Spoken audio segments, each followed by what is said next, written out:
turned into a movie, would you want to watch it? Yes. If your life was turned into a movie, would you want to watch it? Would it be a drama, or would it be an action flick? Or would it have so much sex and drugs and nudity that parents wouldn't let their kids go to see it? Or would it be so boring that people slept through it? Or would it be so great that people begged for a sequel? This concept came to Donald Miller, who's the author of Blue Like Jazz, in his most recent book. I read this book when I was traveling through Africa a few weeks ago, or a few months ago, a month ago now. And he discusses how this came about. And if you've read the book, you know that these two directors came to Donald Miller and said, hey, we read your book, Blue Like Jazz. It's a great book. We want to turn your life into a movie. And he thought, great, I'm going to be a movie star. He was thinking about all the good-looking actors that they could get to play him. But they told him, they said, Donald, there's one thing. Your life is really boring. So we're going to have to make some changes. And he said, at first he was a little confused. He said, look, you want to make a movie about my life, but you don't want it to be about my life? And they said, no, we want it to be about your life. Your life's just too boring, so we want you to spice up your life a little bit so the movie's better.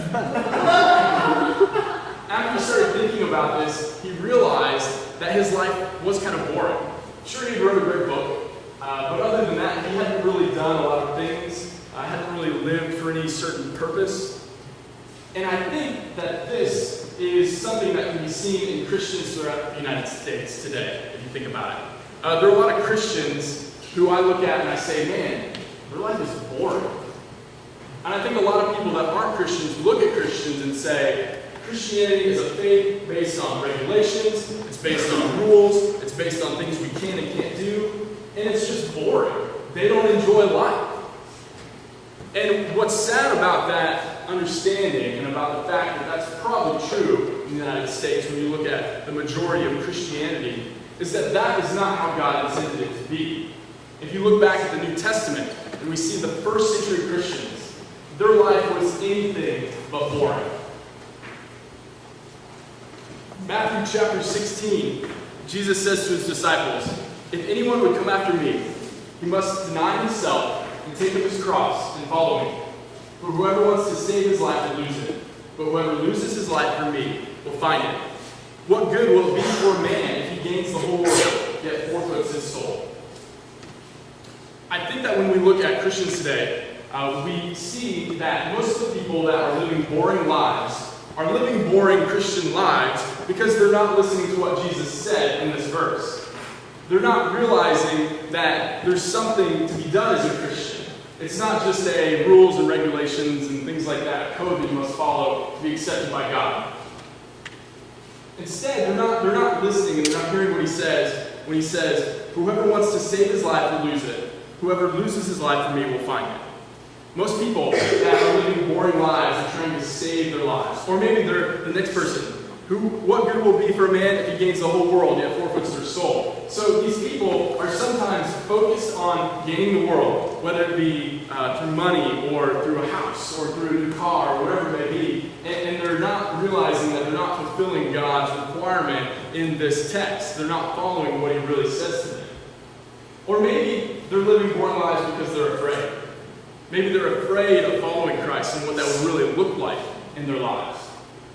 Tonight, maybe some of you are in the same boat. You're planning your future and you're thinking about life after college, or you're thinking about jobs, you're thinking about a certain income that you want to make when you get your job, you're thinking about the house you want to have, or you're thinking about the car you want to drive, or the places you want to travel. And maybe you're not really listening to what that verse says. Or maybe you're someone that's a little afraid, you're a little worried about what a life following Christ will be. So you're going to pursue a boring, mediocre life, like many Christians today. I want to challenge you guys to live a life of purpose and to live a life based upon excitement. You get to write your story. That's the beautiful thing about being human beings, that when God created us, he allowed us to make our decisions and to live a life following him. And that can look like whatever you want it to look. And I want to challenge you guys to live lives that are exciting, and to live lives that have a purpose, and to live lives that are fulfilling, and to live lives that would make a good movie. Maybe that means some irrational decisions. Maybe that means trips that you couldn't take or shouldn't take. Or maybe that means just spending your day following God's purpose. Spending your day working and meeting with people and talking with people that the community or your city or your local fellowship has marginalized, or people that aren't just the cool people to hang out with. Maybe that is something that could make your life more exciting, to make your life a better movie. I also want to offer you guys another opportunity to write a sweet scene into your movie. And that is to come to Africa with me this summer. Many of you know I run Life Incorporated, which is a nonprofit organization. And this summer we're taking 10 students from Pepperdine to spend 4 weeks in Africa, 2 weeks in Uganda, and 2 weeks in Kenya.